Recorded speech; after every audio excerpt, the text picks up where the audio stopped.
What the fuck यार, ये कैसा ट्विस्ट है सीरियसली। तो कैसा रहा ये सीरीज, चलिए शुरू से बात करते हैं। तो भाई साहब, क्लाइमेक्स का जो ट्विस्ट है उसके बारे में बात मैं करूंगा ही। तो ये जो सीरीज है वो ये बहुत ही ज्यादा एक रियलिस्टिक टोन के साथ शुरू होता है। वो सडन तरीके से बहुत कुछ चल रहा था, एक सोशल ड्रामा जैसा होता है, ठीक उसी तरीके से स्टोरी का प्रोग्रेशन चलता रहता है। लेकिन क्लाइमेक्स में जाते जाते स्टोरी थोड़ा सा हाइप अप करता है एंड थोड़ा सा एक्शन भी सुनने की कोशिश करता है। थोड़ा सा ओवर द टॉप थोड़ा बहुत जा रहा था। मतलब नॉट ओनली कि ओवर द टॉप, ऐसा हम मूवीज में सीरीज में नॉर्मल है, लेकिन क्योंकि ये वेब सीरीज एक रियल वर्ल्ड के ऊपर बेस है तो उस हिसाब से हम जज करेंगे। तो थोड़ा सा क्लाइमेक्स ओवर द टॉप जा रहा था, लेकिन आते आते वो अपनी जगह पर फिर से आ गया, क्योंकि वो क्रीम जैसा कुछ नहीं होता। ठीक है, एकदम ही कुछ अलग ही चला गया, मसाला मूड में चला गया, ऐसा नहीं, थोड़ा बहुत गया था, लेकिन वो ठीक ठाक था, बैलेंस मूड में ही था। एंड सबका परफॉर्मेंस बहुत ही बढ़िया है। ठीक है, परफॉर्मेंस बहुत बढ़िया है। म्यूजिक का काम, किसकी एंट्री पे कौन सा म्यूजिक देना है, किसकी कौन से कैरेक्टर को पोर्ट्रे करने के लिए कैसा डायलॉग डिलीवरी होना चाहिए, कैसा राइटिंग होना चाहिए, जो उसका डायलॉग्स का, वो सब कुछ बहुत ही बढ़िया है। ठीक है, कलर ग्रेडिंग कह लो, एडिटिंग कह लो, वो सब कुछ है। प्रोडक्शन क्वालिटी तो टॉप नॉच है उसका। तो मतलब रेड चिलीज ऑब्वियसली यार शाहरुख खान अपने वीडियो को लॉन्च कर रहा है एज अ डायरेक्टर डेब्यू, तो क्वालिटी तो रहेगा ही। लेकिन एक कार चेसिंग सीक्वेंस है जो कि बहुत ही खराब लग रहा था। ठीक है, जैसे कि हमने देखा भी था, तो मैंने ऐसा सोचा था शायद वो भी पैरोडी हो सकता है, क्योंकि आजकल बॉलीवुड में हाई बजट मूवीज बन रहे हैं, फिर भी सीजीआई इतना खराब चल रहा था। उसी चीज़ का एक पैरोडी शायद कर सकते थे। मैं सोच रहा था वेब सीरीज के अंदर ही शायद मूवी या वेब सीरीज बना रहे उसका वो सीन होगा, तो वो शायद जस्टिफाई कर सकते थे, ऐसा कुछ सीन वो ऐसा मैं ट्रेलर देख के सोच रहा था, लेकिन ऐसा कुछ हुआ नहीं। वेब सीरीज जो नॉर्मल वेब सीरीज चल उसी का पार्ट है। ठीक है, तो वो हाँ, वो क्वालिटी जेन्युइनली कार्टूनिश लग रहा था, वो बहुत ही खराब था। वो जेन्युइनली वो बहुत ही खराब था। मैंने इतना खराब एक्सपेक्ट नहीं किया था। मैं सोच रहा था कि टीजर ट्रेलर में थोड़ा बहुत दिख रहा था, ठीक है, लेकिन अल्टीमेटली सीरीज में था थोड़ा सा इंप्रूव रहेगा, लेकिन ऐसा बिल्कुल भी नहीं है। उसका वो सीन बहुत ही खराब था। वो लास्ट वो एकदम क्लाइमेक्स में आता है वो कार चेस सीक्वेंस। ठीक है, वो क्या है क्यों है वो तुम देख लेना।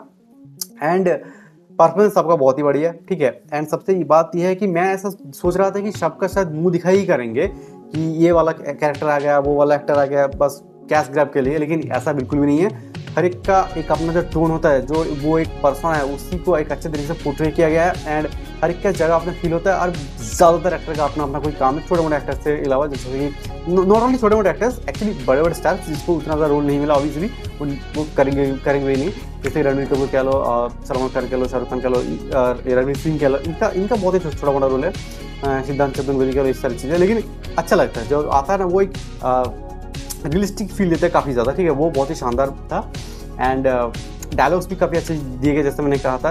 मैं रणवीर सिंह को भी अच्छा मूवमेंट दिया गया था। मैंने सोचा नहीं था कि वो उसको इतना अच्छा मूवमेंट दे दिया जाएगा। एंड काफ़ी जितने सभी छोटे छोटे एक्टर्स हैं जो अभी तो विलुप्त हो चुके हैं, जैसे कि सबकी इज्जत करेंगे लूटेंगे किसी वो वाला एक्टर, उसका भी बहुत ही अच्छा खासा रोल है यार। मैंने एक्सपेक्ट ही नहीं किया था उसको भी इतना अच्छा खासा रोल दिया जाएगा। एंड ऐसा नहीं कि सिर्फ हीरो हीरोइन के ऊपर चल रहा है, विलेन के ऊपर चल रहा है, नहीं, बाकी साइड कैरेक्टर्स को भी काफ़ी अच्छे तरीके से एक्सप्लोर किया गया है। करण जौहर का बहुत ही अच्छा रोल है। मतलब मैंने भी नहीं सोचा था कि हाँ बहुत सारा दोस्त है उसको तो मिलेगा ही, तो अभी मैं सोच रहा हूँ हाँ दोस्ती यारी में तो वो चल गया। एंड बहुत ही अच्छा पोर्ट्रेल था सब सारी चीज़ों का। एंड कैसे क्या होता है भाई, सब कुछ ओपन अप करके रख दिया गया। एंड स्टोरी इस नोट पे खत्म होता है। अगर तुम चाहो तो इसका सीजन 2, 3 आराम से आगे बढ़ा सकते हो विथ रियल लाइफ रेफरेंसेस। मैं तो चाहूँगा ये करे, बहुत ही शानदार हो जाएगा। फिर परफॉर्मेंस तो भाई जैसे कि मैंने कहा, एंड बॉबी देओल की एंट्री, बॉबी देओल का लुक, बॉबी देओल का प्रेजेंस, उसका जितनी बार एंट्री करवाया गया सब भाई साहब अरेन का जानते हैं एंट्री, वो लुक, वो ऑरा कैसे ऑरा फर्मिंग करना पड़ता है, वो सब कुछ जानता है, वो कैसे करना होता है। तो बॉबी देओल बहुत ही शानदार लग रहा था, नो डाउट। इवन एसआर को भी फीका लग रहा था इस पूरी सीरीज में। मैं सोच रहा था शायद एसआर को भी बहुत ही ज़्यादा एपिक लेवल में दिखाएंगे, लेकिन उतना ज़्यादा नहीं किया मेरे ख्याल से। वो ठीक ठाक सटल ही था, लेकिन बॉबी देओल का प्रेजेंस फाड़ू। एंड बॉबी देओल का जो कैरेक्टर है उसका एक बेटा भी है। ठीक है, जो हमारा हीरोइन काइंड ऑफ, तुम सीरीज देखो पता चल ही जाएगा क्या हीरोइन है क्या नहीं है। तो उसका भाई या फिर बॉबी देओल का बेटा भी है इस स्टोरी में। वो एक बहुत ही चूतिया टाइप कैरेक्टर बनाएंगे, लेकिन बहुत ही फन कैरेक्टर है। एंड क्लाइमेक्स में थोड़ा बहुत क्रेजी चीज़ें हो जाता है, वो थोड़ा सा क्रेज था, लेकिन मज़ेदार तो था। एंड भाई मैं हंस रहा हूँ, भाई क्या दिखा रहे हैं सीरियसली, ये दिखा दिया, ये भी दिखा दिया। तो उसके साथ काफ़ी अच्छे मोमेंट्स भी है।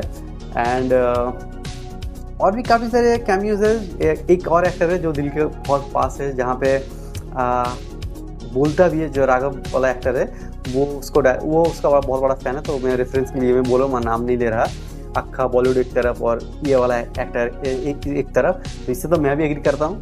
तो ठीक है, तो वो भी बहुत शानदार था, वो अनएक्सपेक्टेड था। एंड उसको भी अच्छा खासा मूवमेंट दिया गया था। पर एपिसोड एक करके एक एक्टर को बहुत ही अच्छा खासा मूवमेंट देता गया था। एक टाइम के बाद तो मैं भी सोचने लग गया था कि सीरियसली ये एक्टर राजी हो गई ये पोर्ट्रे करने के लिए। हालांकि दुनिया में काफ़ी आगे बढ़ चुका है, आजकल लोग कर भी देते हैं, हमने एड्स पे भी देखा है जिसके ऊपर मजाक किया जा रहा है वो खुद ही उसी स्टूडियो को प्ले करता है। जैसे कि हमने ये भी देखा था रणवीर अल्लाह को ये करते प्ले करते हुए देखा था, जो एक कैरिमिनेटिक वीडियो था जो पॉडकास्ट में जो बख्श दिखा था, वो वही सारी चीज़ें उसमें कर रहा था स्क्रिप्टेड तरीके से। तो ये सारी चीज़ें हमने देखा है नो डाउट। तो अर्जुन कपूर उसको बेस्ट एक्टर का नॉमिनेट कर दिया गया। तो काफ़ी सारी आयरनिकल बातें हैं, एक दूसरे को रोस्ट कर रहे हैं, वो सारी चीज़ें वो बहुत ही शानदार तरीके से दिखाया गया है। समीर वानखेड़े का पैरोडी किया गया है, वो भी मैंने एक्सपेक्ट नहीं किया था। भाई साहब क्या कर रहे हो यार, तुम तो हद ही पार कर रहे हो। तो सबका कह के लिया है, तो ये तो मानना पड़ेगा, बहुत ही इंजॉयबल है, ठीक है। एंड लास्ट वाला क्लाइमैक्स शायद जो ट्विस्ट आता है वो शायद तुम एक्सपेक्ट मतलब हजम ना कर पाओ, ठीक है। वो इतना बड़ा है तो मैं भी अभी तक हजम नहीं कर रहा, मैं कल रात को शो खत्म किया, तो वो आसानी से शायद डाइजेस्ट ना हो, पर धीरे धीरे हजम हो जाएगा। एंड यहाँ बॉबी देओल का कैरेक्टर हमेशा सोच रहे थे कि शायद कोई विलेन वाला कैरेक्टर होगा, लेकिन विलेन वाला कैरेक्टर नहीं है, वो अपने बेटी के लिए कर रहे हैं बहुत सारी चीज़ें, तो अपने साइड से वो ठीक ही है। हाँ थोड़ा सा बैडेस्ट तरीके से दिखाया गया, लेकिन प्रैक्टिकली सोचना है कोई अगर इतना बड़ा स्टार है इंडिया का है तो क्या सीरीज में क्या दिखाएंगे कि बाहर सबके सामने तो ठीक है, लेकिन अंदर वो बहुत बड़ा क्रिमिनल ये वो सारी। हालांकि ऐसा एक दो कैरेक्टर तो आई मीन एक्टर तो है इंडियन इंडस्ट्री में या बॉलीवुड इंडस्ट्री में, चलो बात नहीं करते उस एंगल पे, पर ये वैसा वाला कैरेक्टर नहीं है। बॉबी देओल का कैरेक्टर भी अच्छा है, वो कि बुरा कैरेक्टर नहीं है, उसका भी अपना एक सीक्रेट है, अपना एक मकसद है, ठीक है। मतलब वो वाला मकसद नहीं, चलो ठीक है, अपना एक सीक्रेट है, उसके लिए वो सारी चीज़ें कर रहा था। तो उसमें शुरू में लगेगा क्या कर रहे हैं, थोड़ा बहुत क्या दिक्कत है इसको, लेकिन जस्टिफिकेशन शुरू से ही तुम्हें लगेगा हाँ उतना खराब नहीं है। आंधा में तुम्हें पता चल जाएगा कि ये बुरा कैरेक्टर नहीं है, ये अच्छा ही कैरेक्टर है। बॉबी देओल का कैरेक्टर भी बहुत ही अच्छा है, इसका स्क्रीन प्रेजेंस भी बहुत ही बढ़िया है, नो डाउट। एंड यस छोटे मोटे चीज़ें भी है, जैसे छोटे मोटे डिटेलिंग के ऊपर भी काम किया गया, जैसे कि शायद जनरल ऑडियंस को ये सारी चीज़ें उतना फोकस में ना आए, पर मुझे देख के अच्छा लगा। जैसे कि एक सीन है जैसे कि मैंने कहा बॉबी देओल का एक बेटा है जो कि चीज़ा कैरेक्टर है, तो बॉबी उन दोनों के बीच में थोड़ा बहुत बहस हो जाता है। फिर बॉबी देओल ने क्या करता है, वो जिसके अजय तलवार जो नाम दिया गया है, तो वो क्या करता है एक आईपैड था उसको फेंक देता है, ठीक है, नीचे गिरा देता है। तो उसका बेटा बोलता है कि it's your money your damage बोल के चला जाता है। तो फिर वो उठाता है, देखता है आईपैड, बोलता है उसका बीबी पास में था, बोलता है कि नहीं टूटा करके बीबी को दे देता है, ये सारी चीज़ें।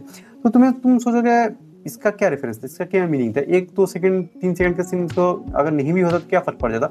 हाँ एक्चुअल स्टोरी में कुछ फर्क नहीं पड़ जाता, पर वो दिखाता है कि ये इंसान भी केयरफुल थोड़ा सा कितना केयरिंग है। एंड हम से बहुत सारे लोगों के दिमाग में ये रहता है ना कि इतने बड़े लोग इतने बड़े स्टार्स हैं, इनके पास तो करोड़ों पैसा है, तो अगर 10-20 हज़ार 50 हज़ार का कुछ नुकसान ऐसा हो भी गया तो शायद ज़्यादा बुरा नहीं लगेगा, ये तो नया खरीद लेंगे ऐसा ही। पर ऐसा नहीं होता है, तुम जेन्युइनली सोच सकते हो, तुम गुस्से में अगर कुछ भी ऐसा तोड़ फोड़ कर दोगे तो थोड़ा सा बुरा लगता है ना कि अच्छा कैसा था फालतू में चीज़। ऐसा नहीं कि मैं खरीद नहीं रही, मैं तो खरीद सकता हूँ, लेकिन इस चीज़ को मैंने फालतू में वेस्ट कर दिया ना, तो वो एक इंसानियत तो होता ही मेरे ख्याल से, ना हो तो मैं क्या ही कर सकता हूँ।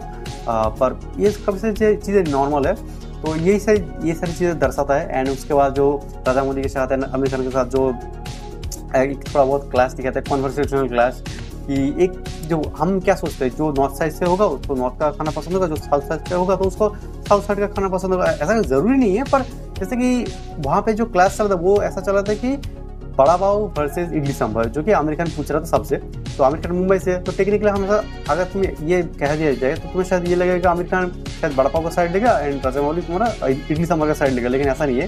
राजा मौली बोल रहा था कि बड़ा पाव और ये आमिर खान बोल रहा था इडली सांभर, तो ये कॉन्ट्रास्ट क्रिएट किया गया। तो ये फन, ये टेक्निकली नॉनसेंसिकल मूवमेंट है, इसका कोई ऐसा कुछ सीन्स नहीं बनता। पर ये तुम बोल सकते हो कि तुम जितने भी बड़े डायरेक्टर या एक्टर क्यों ना बन जाए, वो लड़के लौंडने वाले हरकतें थोड़ा बहुत चूतिया तो हर इंसान के अंदर रहता है। ये सारी उसी सारी चीज़ों को दर्शाता है कि हर एक मूवमेंट पे क्या है वो इंटेंस बातें करेंगे, तो कितना भी बड़े क्यों ना हो जाए अपने दोस्तों के बीच, समझ रहे हो ना, वो आसपास के लोगों के साथ थोड़ा बहुत बकचोदी वो करेंगे, तो इस साथ ये वो वाला एंगल मुझे लगता है। तो ये भी बहुत बढ़िया था ओवरऑल, तुम बहुत ही ज़्यादा इंटरटेनिंग है। तो जैसे कि मैंने कहा ये मस्ट वॉच तो नहीं है, पर ये वर्थ वॉचिंग बिल्कुल है, तो जाओ देखो अगर तुमने अभी तक नहीं देखा हो तो। एंड बाकी बातें करते रहेंगे, तब तक मेरे पुराने बाकी सारे वीडियोस भी चेकआउट जरूर से करते रहना। Till then Tata.